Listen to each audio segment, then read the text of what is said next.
Good afternoon. Today is July 7th, 2016. My name is Zoe Gelch, and I'm here at the Newton Free Library with Mr. Richard Aronson. Together, we are participating in the Newton Talks Oral History project that is being conducted with the Newton Free Library, Historic Newton, and the Newton Senior Center. What is your connection to Newton? If you have lived in Newton before and after your service, what did you miss most about home aside from family and friends? Well, we lived here about 10 years. Before that, we lived in Needham for about 40 years. And I didn't miss anything because I like it here. Nothing to miss. What were you doing before you entered the service? Or what was life like for you? I was a before? student at Springfield College and got drafted in October 1951. And I finished the semester and enlisted in January of 1952 in the Air Force. And I was in there 3 years, 10 months, and 22 days. You never forget it. Did you finish college when you came Yeah, back? yeah. So how did you join, and why did you choose this specific branch? How did I join? You went to the recruiting office. I said, "You've got me. I'm signing up." And I like the Air Force because they had opportunities for a field I was interested in. So they sent me, after basic training, they sent me to dental school at Great Lakes. And from then I went on to oral surgery for the rest of my time. Very interesting. Next question. Okay. How did you adapt to military life, including... Easily. Yeah. Easily. I liked it. So what about the physical regimen, barracks, and food and social life? No social life, except after basic training. Let's see. From basic training, I went to Great Lakes, where they had a dental surgery. Dental surgery program. And from there I went to Wichita, Kansas, which is like being out here, dry and flat and cold in the wintertime and hot in the summer. Socially, you went downtown Wichita, and all the bars, all the clubs, all the restaurants, like any other major city. Did you make any friends there that you're still in touch with? I did, but I haven't seen him in over 60 years. So that's a long time ago. Yeah. So how did you stay in touch with family and friends back home? Back then, I stayed in touch 2 ways: with a 3-cent stamp on an envelope and a letter and a telephone. They didn't have what they have at the present time. It did not exist. Yeah, how often did you talk to your family and friends? Or send letters? I don't know, once every week, 2 weeks, I don't recall. It was a long time ago. So where exactly did you serve, and do you remember arriving and what it was Yeah, like? well, you ready for a long story? Okay. Well, one of my jobs was to identify pilots and crewmen who crashed. And being in dental surgery, you had to go over and identify them by their teeth. So that was my job. Not a fun job. Afterward, we sailed from San Francisco, 5 days on the ocean, to Alaska. This is when it was a territory, not like it is at the present time. We got on a wood-burning train and went from Anchorage to Fairbanks, about 500 miles. I was assigned to a building, a hospital, with no room for the troops, so we slept in a cellar for 6 months until I made, sergeant, and then I moved upstairs. It was very cold, 40 below every day. I finally got a chance to flying status, and you flew to places you never heard of. Unalakleet, Tin City. You heard of what they call Nome, which is right on the Bering Sea, and we had to take care of all the troops in that area. The weather in the summertime in Nome was about 40 degrees, snow on the ground. Not such a great place. So everyone who says, I'm going to take a tour up there, or I'm not going. I'm not, because it was, the weather was pretty bad.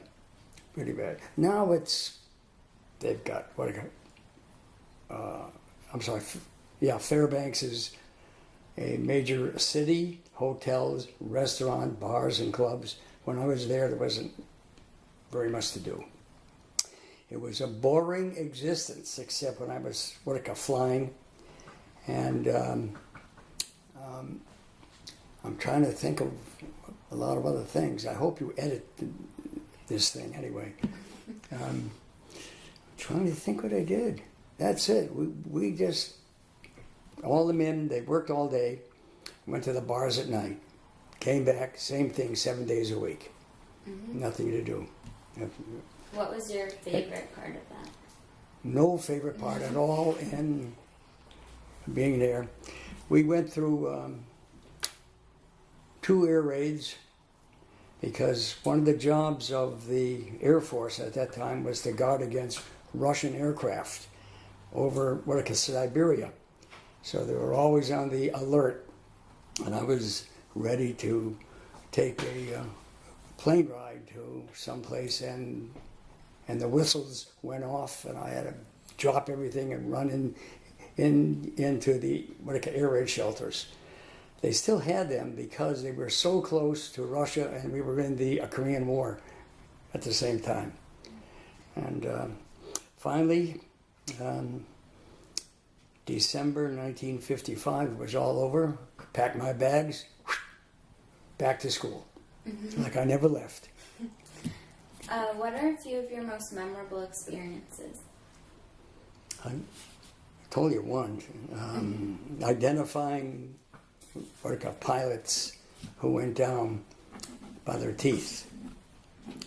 So that was probably the most memorable. All the rest were just day after day in the military, But I'd do it over. But at 85, I don't think they want me. So on a lighter note, are there any particularly humorous or exciting memories from when you were on leave? Exciting memories. We wrote to each other. Mm-hmm. We weren't married then, though. I can't think of any. I think I told you the highlights. Weather was bad from October through maybe May. Very cold, ice and snow. You didn't go out too often, except when they had a USO show come, and we went there.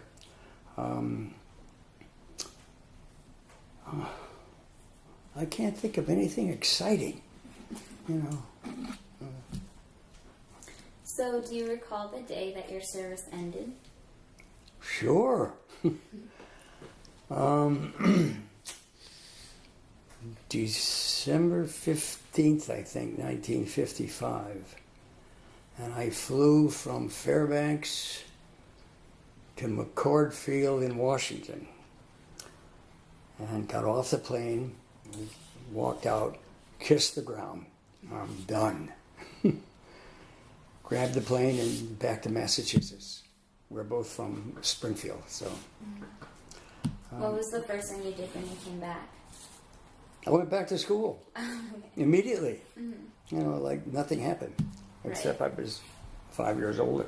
Did you do anything with your experience from the military that helped you later on in life? Say that again? Like, did you do anything else with your experience from the military? No, except I still am active in some organizations.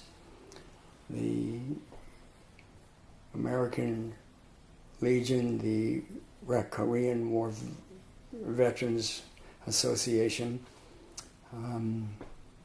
I liked it. I think it's an important part of growing up.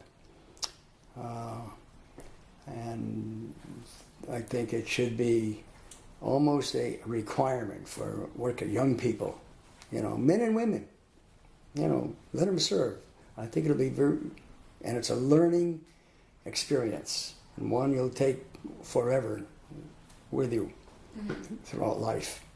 Is there one lesson or something that you've learned that stuck with you from the military? Something that stuck with me.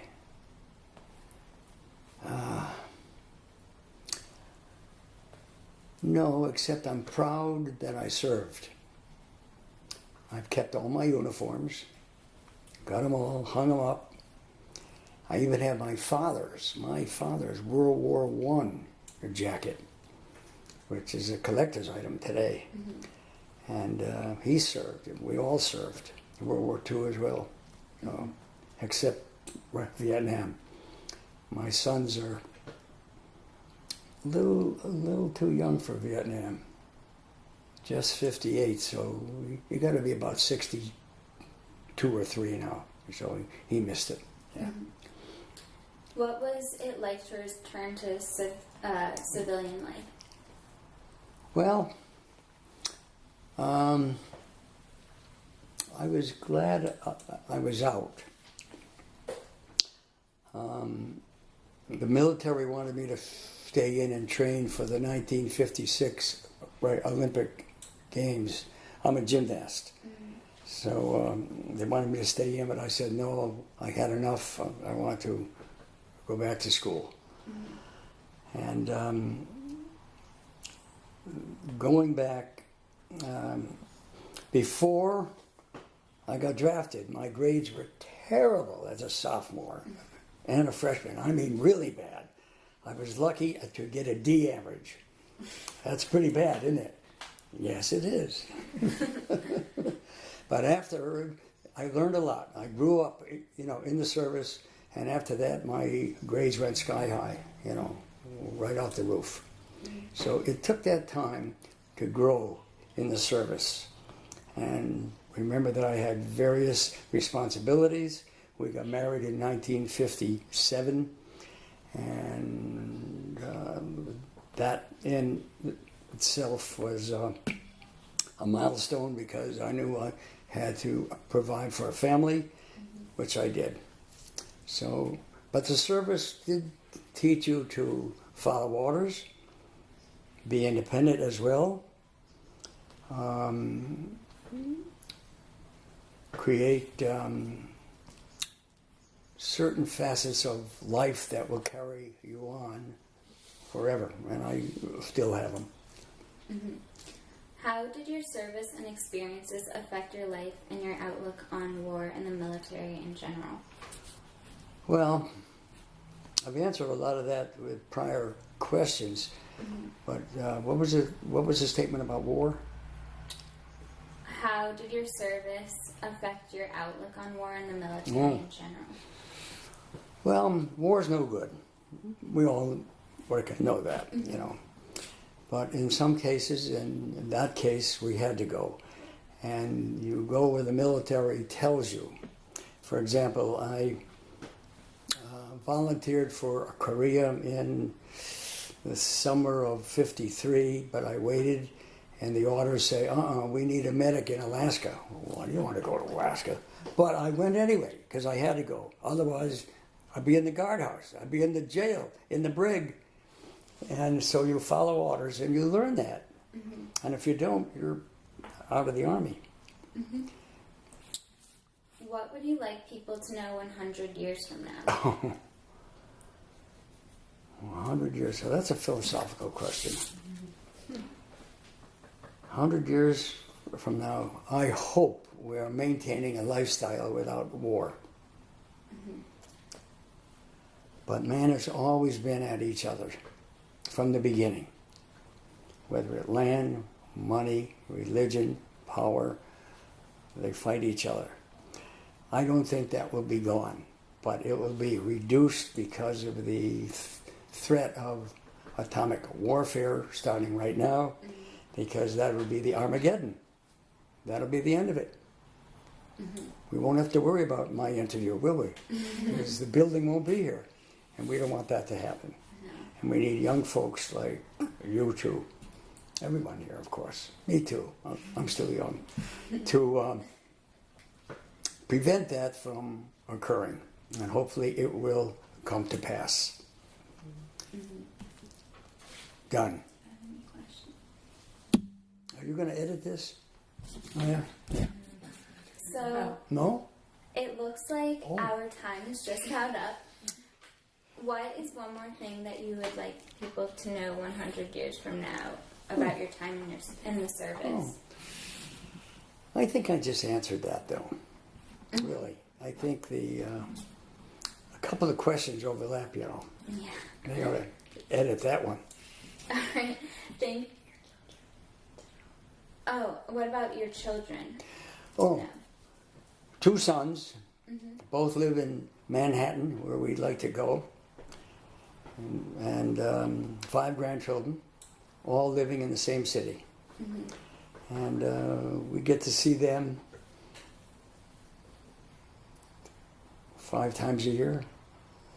Yeah, 5 or 6. Yeah, times a year. The 2 youngest kids are in camp, and the oldest grandchildren all have graduated from college and working in New York City. They all have jobs. Thank goodness. That it? Thank you so much for taking the time to do this with us. We are really happy to be able to include you in the Newton Talks Oral History Project. Okay. After formally finishing their interview, the participants shared another story, which will follow without introduction here. Tell me when. Now. Okay, under recreation, while in the territory of Alaska, wasn't even a state then, it was daylight 24 hours a day, or 23 hours a day. So there was a midnight baseball game for the medics. So we all played at midnight. We get out there with cases of beer and played baseball. At 2 in the morning, it was bright just like it is now. And lots of fun. And after that, we got back, went to sleep because we were tired. 2 o'clock in the morning, because we're up all day. And then baseball at night. It was a lot of fun. That was fun. That was fun. The rest wasn't so fun. And some other things, Eskimo races with sleds and dogs. Another not so great time, which I forgot. When you got to Alaska back then, they sent you on overnight survival. And overnight survival, you packed your stuff, put it in a bag. They drove you out into the woods in February of the year when it was about 40 below. And you're on your own for 2 or 3 days out learning how to survive in the cold Arctic weather. We weren't too far from the Arctic Circle. And so just in case you got lost or something happened, you had to know what to do. So we made our own food. We built our own shelters, and we lived out there for 2 or 3 days. And then the trucks came out, picked us up, went back in. I could take a hot shower.